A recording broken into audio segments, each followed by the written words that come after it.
Okay, our next movie, Big Hero 6. This is a Disney production, which Disney was worried that the white people would not be attracted to Big Hero 6 if it was all Japanese. So they mixed both cultures, like Japan and the United States, together into one. That's why you get the name of the city as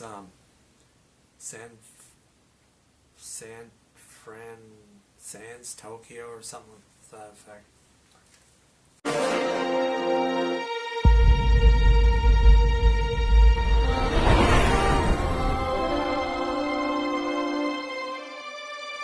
中島さんは今何をおっしゃいと言いますか。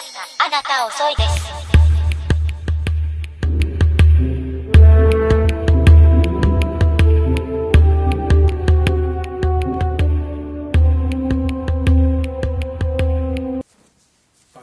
It's basically a Japanese film. You know, like many films, don't leave at the ending because you're going to miss the ending of this. They play it after the credits.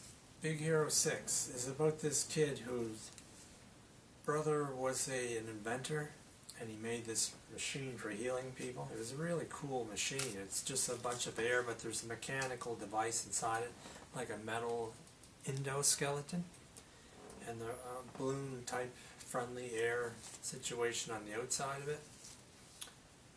And the kid himself invents a robot that is just made out of magnets, and it works on a magnetic principle. The thought or the computer is actually inside the magnet, and it changes the polarity of the magnets to cause the magnet to think the computer's thoughts, so that these magnets, if they're bunched together, they can do a whole bunch of different little things and create different objects. The situation occurs when this kid wants to join this school, and he has the magnets as his project, and the professor wants to steal the magnets, and so he sets up this fake fire to steal the magnets in the lab. But this kid's brother runs towards the fire to save the professor, and then there's this huge explosion. The brother dies from the blast. And, you know, in typical Disney fashion, too, the parents of this kid are dead. I don't know why Disney feels the need to kill the parents off all the time, but there you have it. And this robot is so cool. It's so friendly. It's so simplistic in its thinking. It's a real kids type of robot, medical droid or whatever you want to call it. And it's so funny. This movie is really hilarious. There's a lot of good points, except for the death of the brother. And he joins up with these other guys who aren't really superheroes at that time, but they become superheroes as the movie progresses, and they work on their own inventions because that's what they did. They invented things. And as the movie progresses, you have the bad guy who's actually a professor, disguises himself, and he takes all these magnets, and the magnets are controlled by thought waves.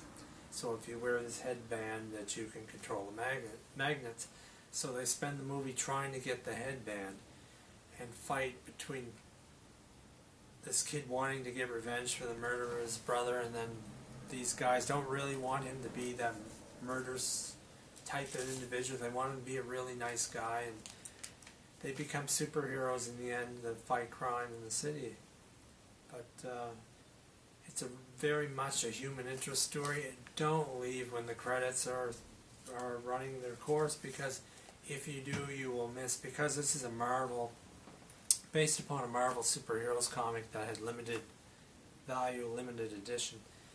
You will see Stan Lee in this movie. He does appear at the beginning as like this rich kid inventor.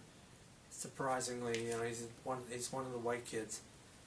If there's a picture of Stan Lee in the wall, you can tell it's his father. He appears in the end of the movie. Stan Lee shows up at the end, but only after the credits roll. And if you leave while the credits are rolling, you're not going to see the end of this film. It just continues on with this white kid dealing with his father, suddenly appearing again, coming back, and which is Stan Lee's character, and it's a really great ending to this film. Superhero 6, of course, they capture the villain, they rescue his daughter, which is why he became the villain, to get revenge on the guy who sent her into a wormhole and never brought her back again. That's why he became the villain, because he was trying to come up with some way to get back at this guy for doing that. There's this whole rescue sequence at the end. This film works from beginning to end. The kids just love this movie. They laughed throughout, and there was I went during the matinee so I could gauge the children's reaction. You could hear them laughing and enjoying themselves, and some of these kids were just hilarious, and they were commenting on the film as it progressed, and the comments that were coming out of them would have cracked you up. It was just as funny as the movie. Everybody had a good time. You will too. I highly recommend this film. This is a real heartwarming movie.